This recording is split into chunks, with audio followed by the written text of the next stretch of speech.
Welcome to Spotlight. I'm Bruce Gulland. And I'm Robin Basselin. Spotlight uses a special English method of broadcasting. It is easier for people to understand, no matter where in the world they live.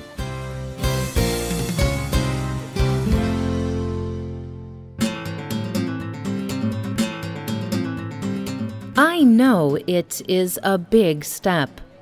I know because I have had a job before in a man's world. So I know it is an important day, and it can open other doors, or not. I understand your surprise. I understand the amount of attention from the news and the importance. But we are in 2014. It should be a normal thing. Helena Costa from Portugal spoke at a recent press conference. Reporters gathered to hear her talk about her new job. She has just been chosen as the manager of a men's football team in France. As the manager, she will lead the training of the team. She will also plan the play and strategy during games. Why is this so surprising? What does this say about women in the sport of football? Today's spotlight is on Helena Costa and women leaders in football.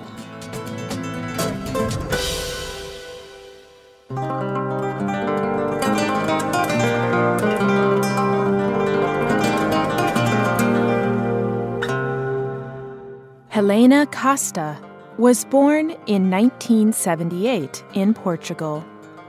She played sports through her whole life.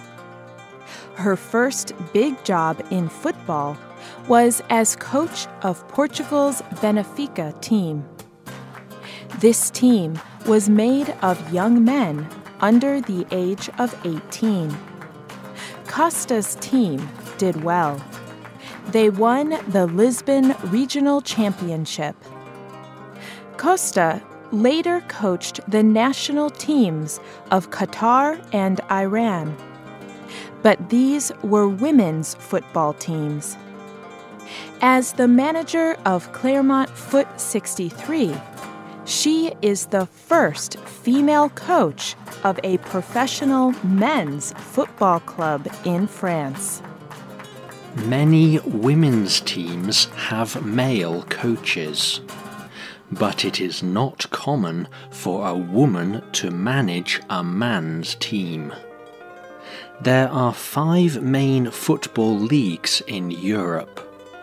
These are in Spain, Germany, England, Italy, and France. Costa is the first female manager in any of these leagues' top 2 levels. There are still very few women in leadership roles in professional football. Claude Michy is the president of Clermont Foot 63. He told the New York Times how the media was very interested in the story. It is surprising because in the world there are lots of women in important positions. Women are heads of government or team managers in Formula One or chief surgeons. But football is something global and still traditional. So when a small French team employs a female coach, it creates a news earthquake. People are interested because this is a new situation.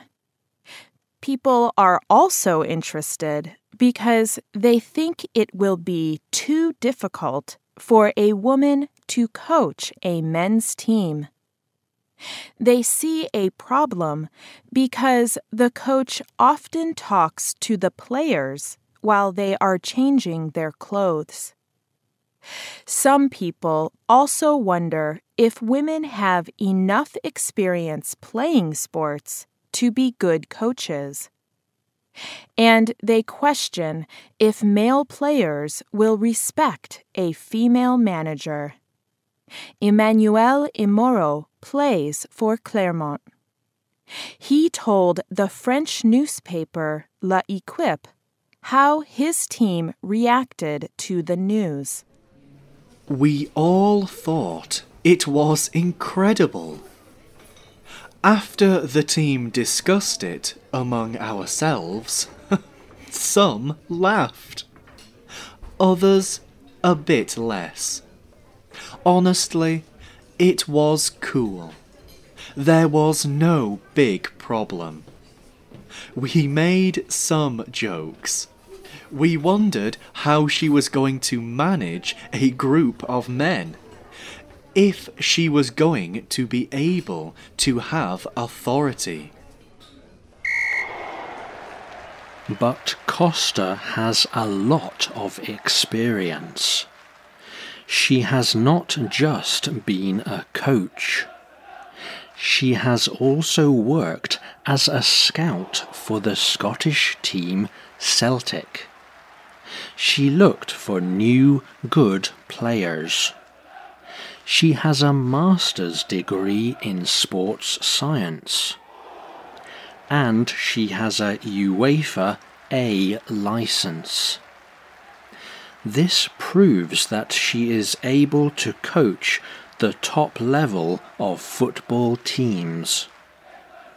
Hope Powell is another female football coach. She has had a UEFA Pro license for 10 years. She was the coach for the England national women's team for many years, but she has never managed a men's team.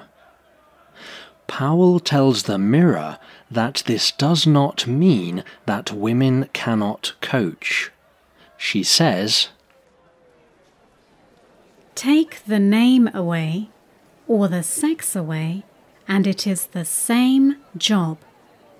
It is about whether the decision makers could value the experience a female would bring into that club environment.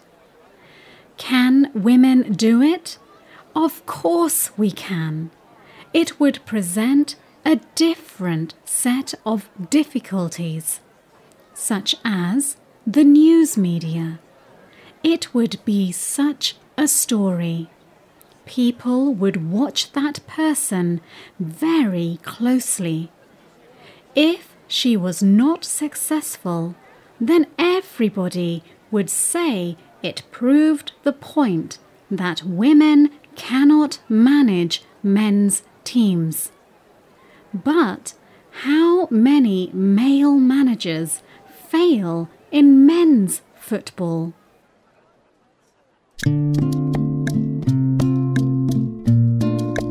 There is a lot of pressure on Costa as a female coach. She may have different difficulties than men do, but Costa is ready for the challenge. The BBC reports that Costa said, I am not afraid.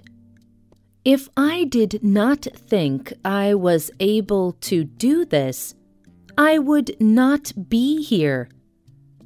If I did not think the players would accept me, and if I did not believe in my work, I would not be here.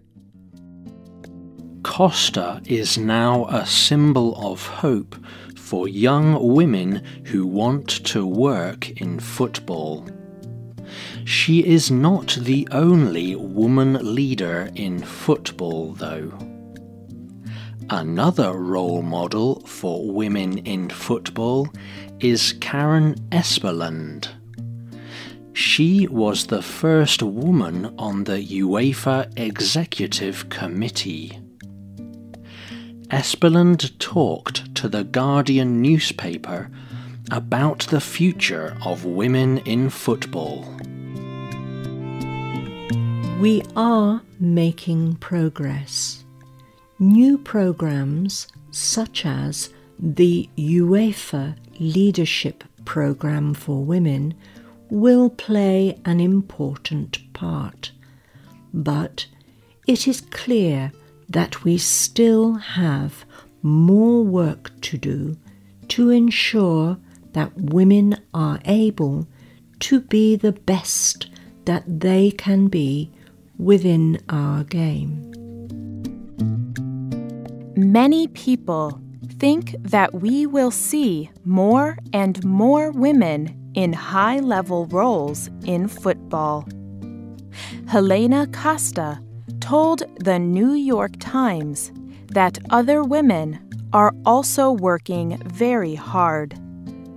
She hopes that she can provide encouragement for them.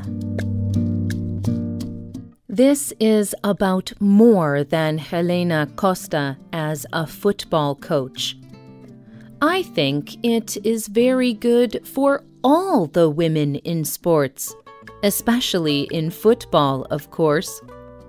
It could have been someone else, and I hope this is only the first step. I opened a door today, and more women will walk through behind me. That is what I hope.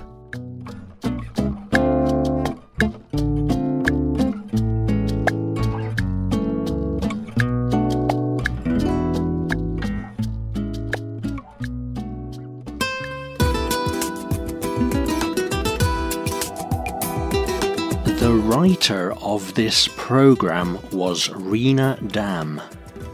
The producer was Luke Haley. The voices you heard were from the United Kingdom and the United States.